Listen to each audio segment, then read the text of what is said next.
Bonjour, bonjour, j'espère que vous allez bien. Ces temps-ci, il y a la Coupe du monde de football qui bat son plein au Qatar.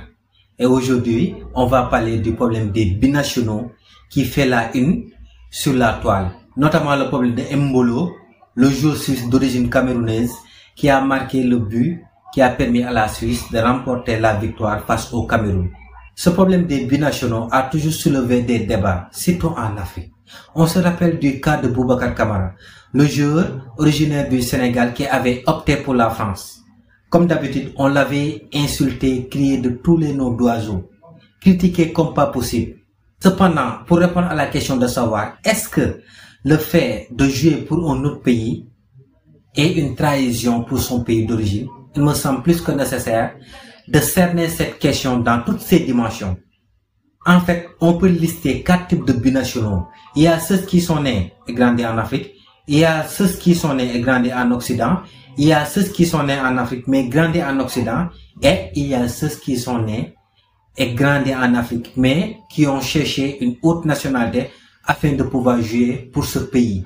Mais il est très important de préciser que la majorité de ces binationaux sont nés et grandis en Europe.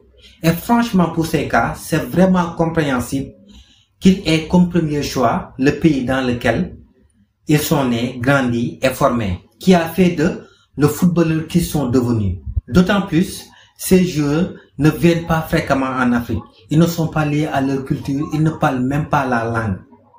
En tout cas, pour la majorité. Sincèrement, pour ces joueurs, ce qui devrait plutôt étonner est qu'ils aient comme premier choix leur pays d'origine. Ça aurait été une grande fierté, une grande reconnaissance de leur part. Mais c'est pas du tout évident.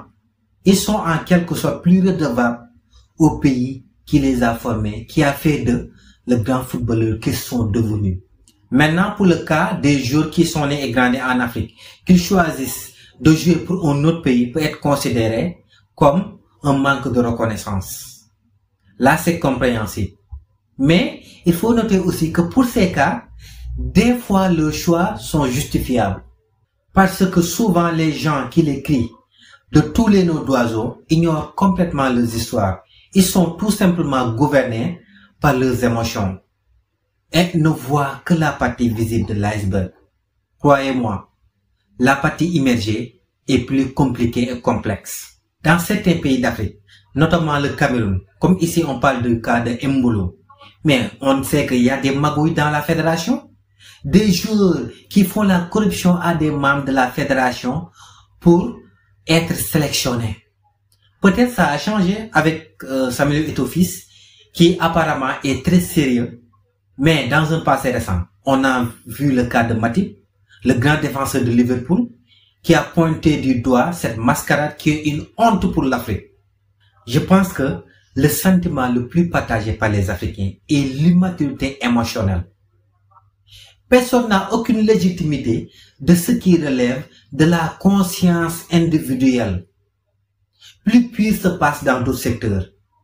Des étudiants qui, grâce aux bourses d'excellence, sont amenés par nos gouvernements en Europe pour étudier, restent là-bas, ou du moins beaucoup d'entre eux, pour contribuer à l'économie de ces pays, alors qu'ils étaient la crème intellectuelle qui pouvait bâtir notre continent. Et personne ne parle. Même vous qui avez l'habitude de fustiger ces jours, vous êtes tout sauf objectif. Car si vous aviez une promotion pour aller travailler en Europe et exercer un travail que vous aimez, qui va vous rapporter beaucoup plus d'argent, vous n'allez jamais réfléchir 2 fois. Vous allez juste sauter sur l'occasion. C'est du pareil au même. Le football reste du business. Ces joueurs partent monnayer leur talent pour gagner plus d'argent. Vous n'êtes pas sans savoir que les équipes nationales sont des vitrines. Paul Pogba ne serait pas le grand joueur qu'il est devenu s'il avait opté de jouer pour la Guinée. N'Golo Kanté ne serait pas ce grand joueur qu'il est devenu s'il avait opté de jouer pour le Mali. Et un exemple plus patent encore, Mbappé ne serait pas le grand joueur qu'il est devenu s'il avait opté de jouer pour le Cameroun. Et vous le savez aussi bien que moi, arrêtez l'hypocrisie. Dans la vie, chacun cherche ses propres intérêts. Nos choix sont guidés par nos intérêts. Bien évidemment, je ne parle pas ici de l'intérêt financier tout simplement. Il y a beaucoup d'autres types d'intérêts. Même dans les pays européens, il y a aussi ces cas de binationaux. Mais il ne faut pas la une. Parce que ils sont assez matures pour comprendre et respecter le choix des autres. On se rappelle de la phase finale de l'Euro 2008, l'Allemagne qui affrontait la Pologne. Une passe décisive de Miroslav Klose et un but de Lukas Podolski.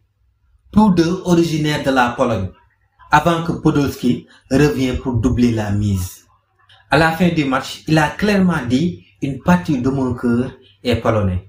Alors que ça n'a pas soulevé un débat, parce que ces Polonais étaient en mesure de comprendre et de respecter son choix. Pourquoi pas en Afrique? Je pense très sincèrement, en tant qu'Africain, on doit apprendre à être plus mature, à gérer nos émotions et à arrêter cette animosité. Nous devions apprendre à respecter le choix des autres sans aucune haine derrière. Parce que tout simplement, c'est le droit le plus absolu. Allez, je vous donne rendez-vous à la prochaine fois. Merci.